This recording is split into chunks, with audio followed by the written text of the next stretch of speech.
Buenos días, profe. Mi compañero Juan David Carvajal y yo, María Paula Cabezas, le presentamos el segundo trabajo de MATLAB, que es un ecualizador por línea de retardo. Primero es importante tener en cuenta un poco de los conocimientos teóricos para entender el funcionamiento de este ecualizador. Sabemos que si en un sistema de telecomunicaciones se altera la forma de la información, se pierde parte del mensaje por distorsión de la señal. Hay dos tipos de distorsión, que hay distorsión lineal y no lineal. La lineal puede ser una distorsión de magnitud o una distorsión de fase.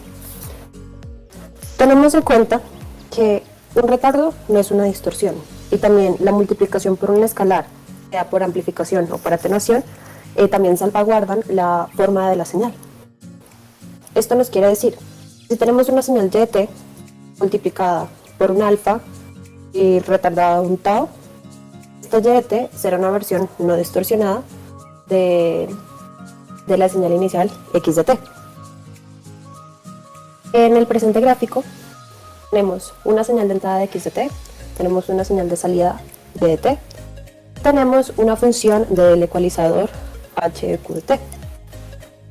Si va la señal x de t por un sistema distorsivo y luego va por un ecualizador para compensar la distorsión, al tener dos funciones en cascada, sabemos que eso va a ser una convolución en el tiempo, que quiere decir que es una multiplicación en el dominio de la frecuencia. Tendremos que la función de transferencia de h de f va a ser igual a la multiplicación de la función del sistema distorsivo por la multiplicación de la función en el sistema ecualizador. Ahora, tenemos que un ecualizador por línea de retardo usa filtros lineales de fase. Esto nos quiere decir que cuando una señal va a través de este filtro, todas las frecuencias van a presentar el mismo retardo, lo que va a preservar la forma de la onda lo más posible. Todos los filtros tienen un cambio de fase, sin embargo, es posible que se diseñe un filtro que haga que ese cambio de fase sea lineal con respecto a la frecuencia, y esto va a traducir a que sea un retardo puro. Un sistema que nos ayuda a preservar tal relación se puede decir que es un sistema lineal de fase. Acá tenemos una señal Y, un retardo que le vamos a llamar tau y una atenuación llamada alfa. Esta señal YT se va a multiplicar por diferentes escalares y en cada etapa va a tener un retraso. Acá estamos mostrando la primera línea de la etapa. En el diseño tenemos que definir tres valores inicialmente. Son los valores de los escalares, los números de las etapas y qué tanto se va a ir retardando la señal. Bueno, teniendo en cuenta y de t va a ser igual a x de t más x de t menos tau, es decir, el retardo, la x estimada, es decir, la y después de estar ecualizada, va a ser igual a x de t más menos 1 a la n siendo el número de etapas. Importante esa parte, porque el n va a decir si va a quedar con un número positivo o negativo. Es decir, cuando n es par, ese menos 1 va a ser igual a 1, cuando n es impar, ese menos 1 va a ser igual a menos 1. Alfa a la n, eso lo podemos llamar la atenuación. A medida que n crece, ese alfa va a ser menor. Entonces, entre más etapas, este término que podremos llamar residuo será cada vez más despreciable. Importante tener en cuenta que todo el retardo va a estar en función de n. Por esta razón, mi compañero va a explicar cómo se hace el paso de estas expresiones teóricas matemáticas a nuestro código de MATLAB. Vale, ahora continuando con la parte de la simulación en MATLAB, como siempre hemos definido en los distintos códigos que se han manejado a lo largo del curso y en general, pues primero hacemos una limpieza de lo que son las variables, cerramos gráficos y limpiamos consola. Aquí definimos una variable n mayúscula, lo que tendrá en cuenta es el número de etapas del ecualizador, o sea que se vayan agregando, así como lo mostró mi compañera en la parte teórica. Ahora, teniendo como base lo que sería el código que nos envió la profe, de cómo leer entonces esa señal de audio, se hizo la grabación de un audio, el cual sirve de prueba o muestra para poder de esta manera pues analizarlo respectivamente. Entonces, a partir de la función audio read, se almacenan entonces los datos y la frecuencia de muestreo del audio correspondiente. En este caso para nosotros nuestra frecuencia de muestreo es de 44 kHz aproximadamente. Es un canal unidireccional, por eso esta línea de código 18 lo que hace es, si hay un problema cuando uno tiene un audio estéreo que es para pues, lado derecho y lado izquierdo con audífonos, se agregaría esta línea de código, pero en este caso, como es unidireccional la grabación, se comenta esta parte. Aquí se hace una X transpuesta para cambiar pues, de vector fila a columna. Se define un t que va a ser desde 1 hasta la longitud de x como una variable de tiempo que nos va a permitir más adelante graficar para poder pues, detallar pequeños aspectos y un análisis más visual de lo que sería esa distorsión y el efecto que hace el ecualizador, pues al ecualizar, valga la redundancia. Entonces, la distorsión de la señal, como bien se explicaba en la definición del problema, se supone que el tau y el alfa se conocen con anterioridad, entonces por eso se puede hacer un diseño a partir de valores ya especificados de tau y alfa respectivamente. Ahora, esta parte de aquí, como podemos ver, y está definida como x de t más alfa por x de t menos tau, o sea, un x con un retraso ya. Para definirlo en código, pues tenemos esta línea 29, que sería correspondiente a ese valor que vimos en la parte teórica, y acá lo que se hace es un y de t se iguala a y, que sería la entrada al ecualizador.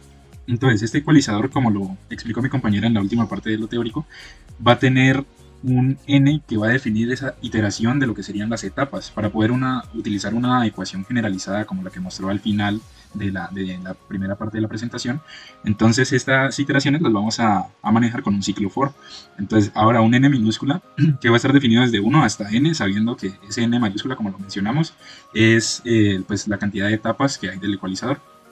Definimos una variable de atenuación, de retardo, para poder pues, especificar más detalladamente esa ecuación generalizada que se encontró en forma teórica. Entonces, atenuación siendo alfa a la n, que depende entonces de esa cantidad.